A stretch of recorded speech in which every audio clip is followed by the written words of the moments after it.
Good morning, Cullman. Thank you for joining us on Cullman Today. I'm your host, Christine Wiggins, and today is Monday, June 30th. Coming up on Cullman Today, Shikle announces candidacy for Cullman City Council Place 1, navigating 2025 elections, and Cullman PD warns of multiple scams. All of this plus sports, weather, and more. Now let's take a closer look at the top stories happening in Cullman today.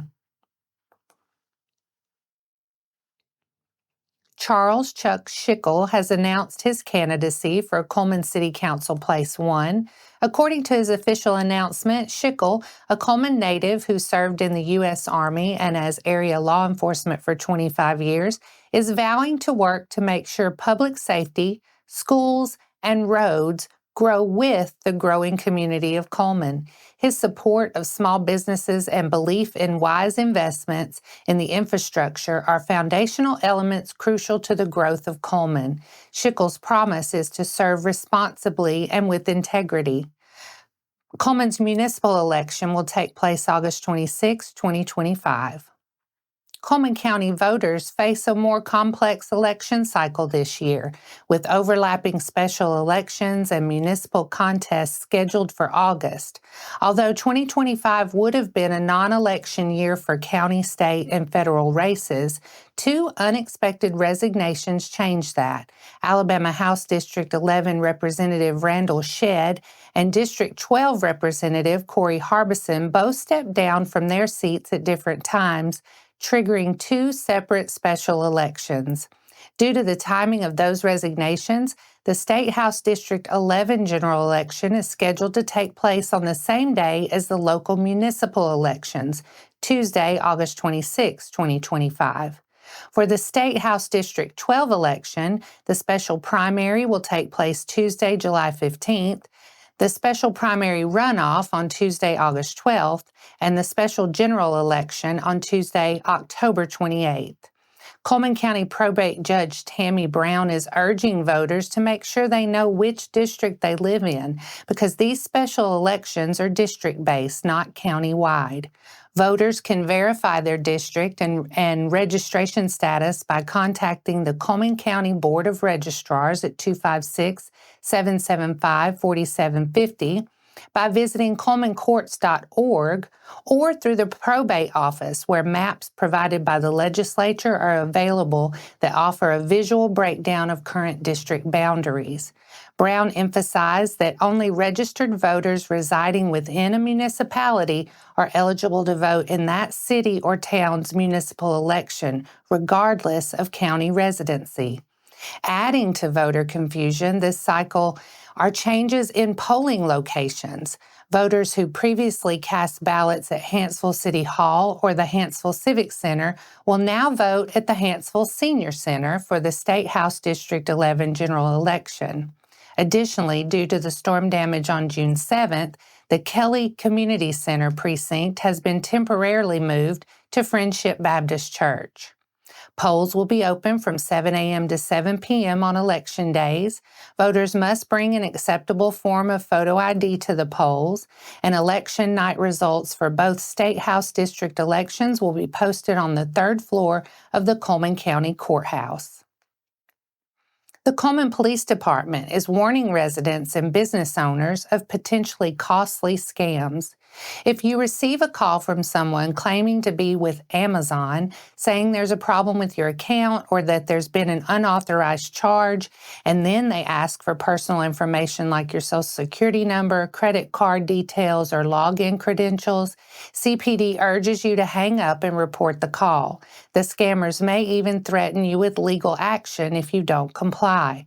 CPD is reminding citizens that Amazon will never call you and ask for sensitive information, and that no legitimate agency will threaten you over the phone or demand payment via gift cards, wire transfers, or payment apps. If you receive a call like this, report the scam at reportfraud.ftc.gov.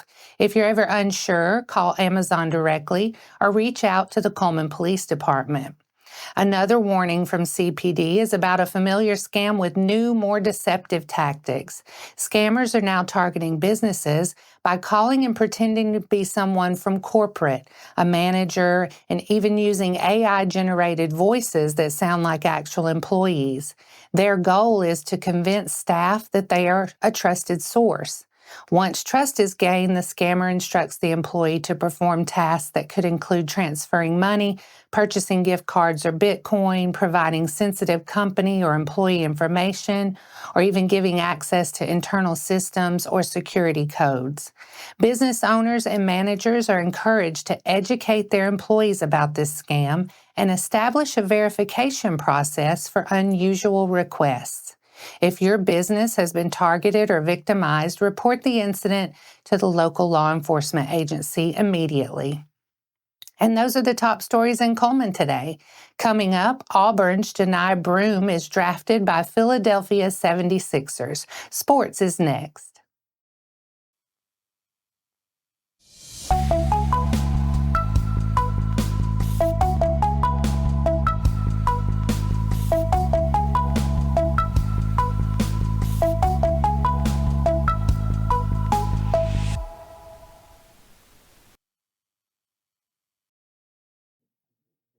Welcome back. In today's sports segment, let's check out some local news from this weekend's NBA draft. Auburn's Johni Broome, a unanimous first-team All-American and the SEC Player of the Year, was selected by the Philadelphia 76ers with the 5th pick of the second round of the 2025 NBA Draft Thursday.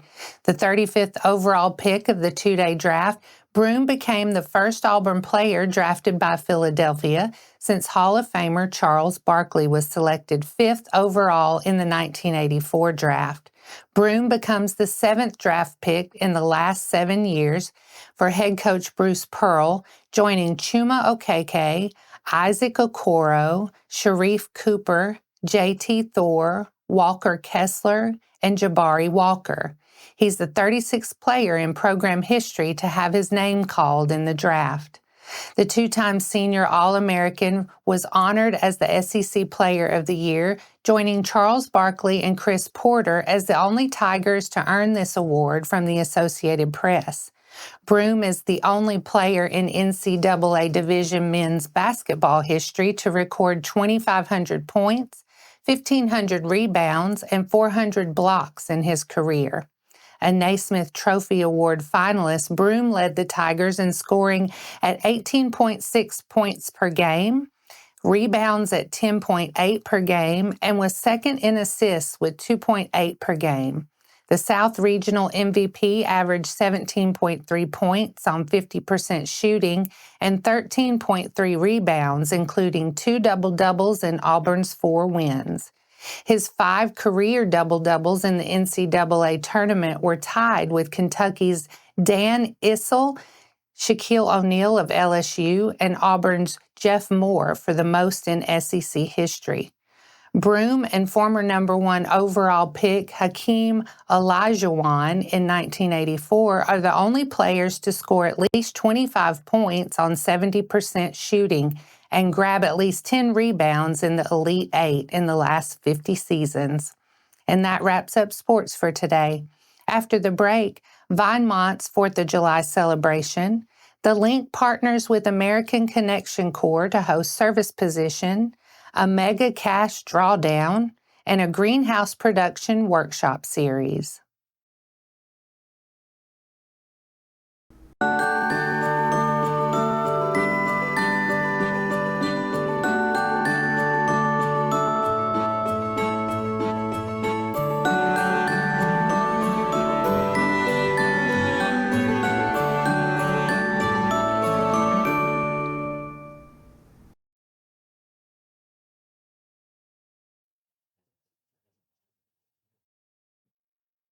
Welcome back.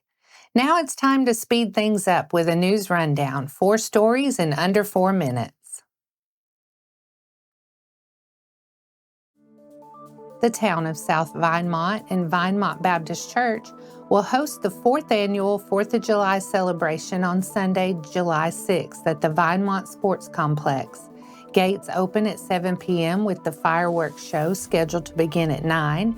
The event is free for all attendees.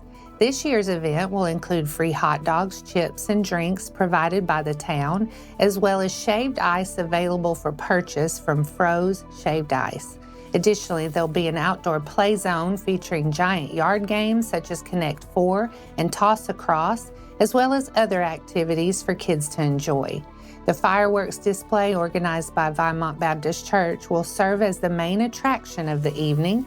The church also contributes fresh produce from its community garden, which will be given away for free during the event.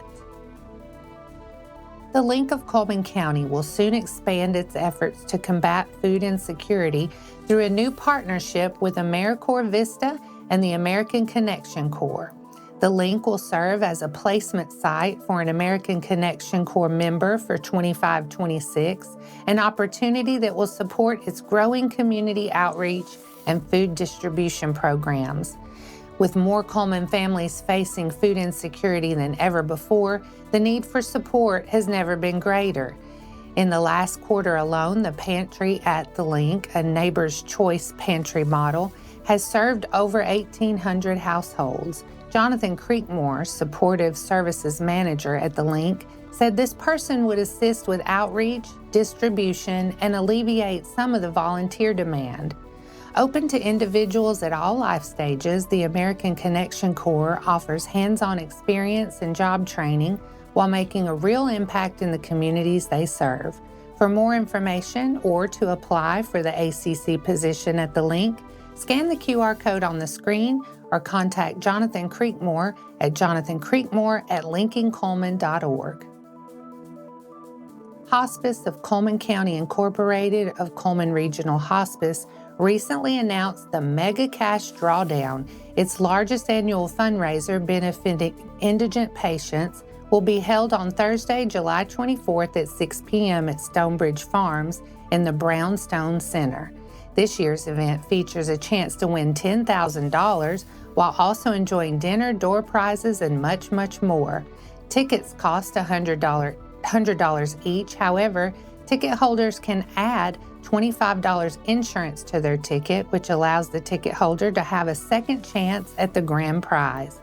As an added bonus to ticket holders who attend, there will be a chance to win an additional cash prize of $500 and $1,000. All monies raised will fund indigent patient care. Tickets for the drawdown can be purchased from the Cullman Regional Hospice Office. For more information, call 256-739-5185. Cullman County, Alabama Extension is offering a free 2-part summer webinar series for teachers focused on practical greenhouse production basics, presented by Dr. Jeremy Pickens of Auburn University. Topics will include propagation, potting mix fundamentals, irrigation do's and don'ts, creating an efficient growing schedule, key practices for producing top-notch bedding plants, hanging baskets, and vegetable transplants. This first workshop will be on Tuesday, July 8th from 12 to 2, and part 2 will be on Tuesday, July 22nd. Both workshops will be virtual. Contact Bethany at 205-612-9524 for more information. And that's your 4 stories in under 4 minutes. Now for a quick break before we look at your weather ahead and pay our respects with obituaries. I'll be right back after this message.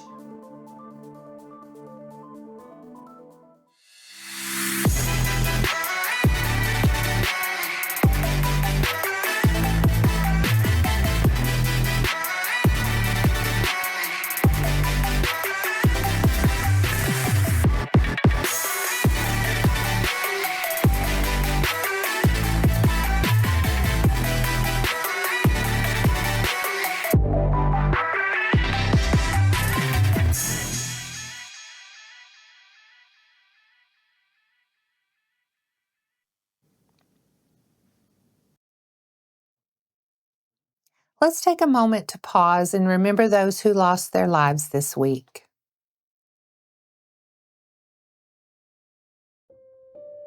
Graveside services for Donald Hughes Davis Jr., 74 of Centerpoint, will be at 2 p.m. on Wednesday, July 2nd at Cullman City Cemetery.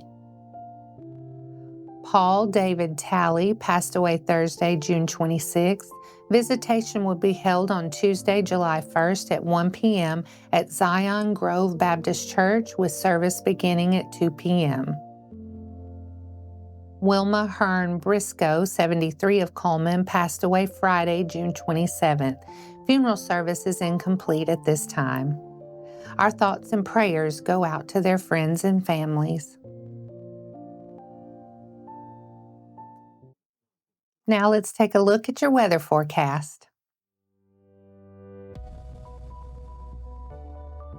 Showers and thunderstorms are likely this afternoon, otherwise partly sunny with a high near 87. Tonight will be mostly cloudy with a 40% chance of showers and thunderstorms and a low around 72. Tuesday, partly sunny with a 70% chance of showers and thunderstorms and a high near 87. Tuesday night, partly cloudy with a low around 70. And that wraps up today's edition of Cullman Today. Thank you for sharing your morning with us. And remember to stay connected by following us on social media and visiting CullmanTribune.com for the latest from our community. We'll see you bright and early tomorrow morning at 6:30 a.m. I'm Christine Wiggins with Cullman Today. Have a wonderful day, Cullman.